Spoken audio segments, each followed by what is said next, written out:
everyone. I hope you're having a fantastic day today. I'm going to talk about why I read with 5 to 7 and sometimes more tarot decks all at the same time. A lot of people think, well, I just have to have one deck and they limit themselves, or they use one deck at a time. And I really have not seen a video out there yet on people using multiple decks during the same reading. So I hope this is state of the art, because that would be super cool to be able to share that with everyone. So I'm going to use a sample question and show you, kind of the different flavors of what it means to use a different artwork on the tarot cards. What is the most important reason for doing that? Diversity. The universe and tarot cards speak in symbols and languages, and the more diverse your tarot decks are, and the more the art is expressive, the more you can glean out of them. So some of the decks will be more modernized, and some of them will stay to the original symbols, and there's no right or wrong. It's whatever you're drawn to. But in the most recent years, I have learned that my readings are dramatically improved by having lots of different cards out there, and then just let my intuition grab a deck, and I might have 3 or 4 spread out and pulling from a multitude of them.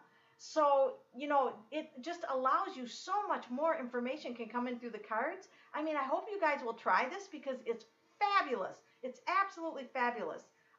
So we're going to do a trial question here. What is a question that everybody wants to know? What is my finances? What are my finances going to be like over the next, 3 to 6 months, okay? So then we have Legacy Tarot, right? So let's say I was pulling multiple cards for the same question. So here's Legacy Tarot. What are the finances of this person for the next 3 to 6 months? And with this card, we get the Knight of Coins. Now, the Knight of Coins, look at the symbols there. There's kind of horses fighting, so that it could give you an idea that there's a challenge. And in the regular Knight of Pentacles, that means there's stability. But this also gives you extra information of the fighting horses, in that there might be a little battle there going on.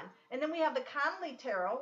And then we're asking the same question to get a little bit different flavor about the finances for the next 3 to 6 months. And here we get somebody who's planting seeds, right? He's planting seeds for the future. So that even gives you even more information on top of this, right?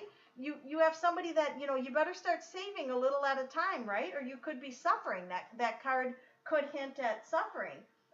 This is Wildwood Tarot, of which I just unboxed. I have not used this. I just tore the plastic wrap off it. And so I'm not even familiar with this deck. So we're going to pull a card on that one and see. Oh, this one's 10 of Vessels. It doesn't even use cups. It's got 10 of Vessels and Happiness. Look at that, overpouring. I mean, that is a good sign about your finances, right? Happiness. I mean, so far, this is giving pretty stable information. Nothing's really contradicting each other. And then the last card that I would pull would be out of, which one is this? Tarot of Atlantis.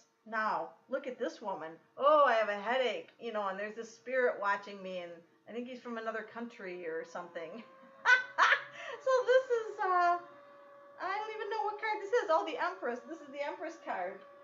So this one could be a little tricky, answering a financial question just based on the artwork there. It looks like, you might have to go ask Dad. That's in the figure in the background, right? Somebody with a lot more money.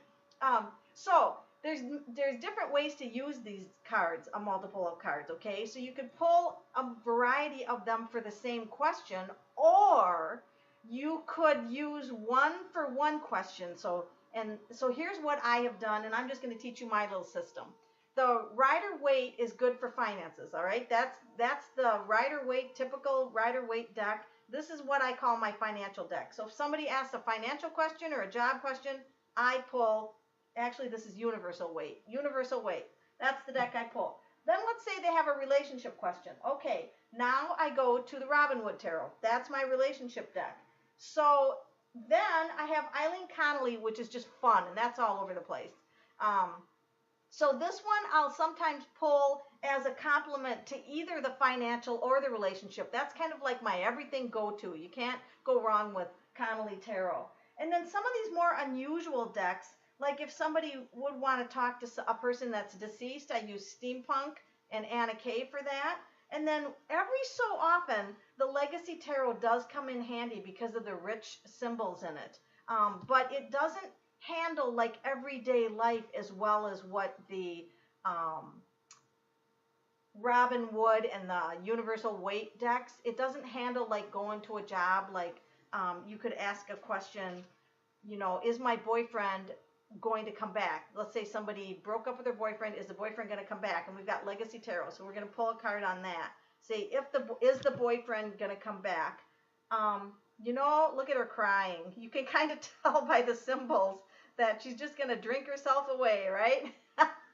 Not looking like he's going to return. That card actually was pretty clear on it, and it really, you could really feel the emotion of how sad and traumatized she'd be knowing that he's not coming back. Whereas if you asked the Robin Wood, is the boyfriend coming back, you wouldn't get so much emotion in the deck. It's not really an emotional deck.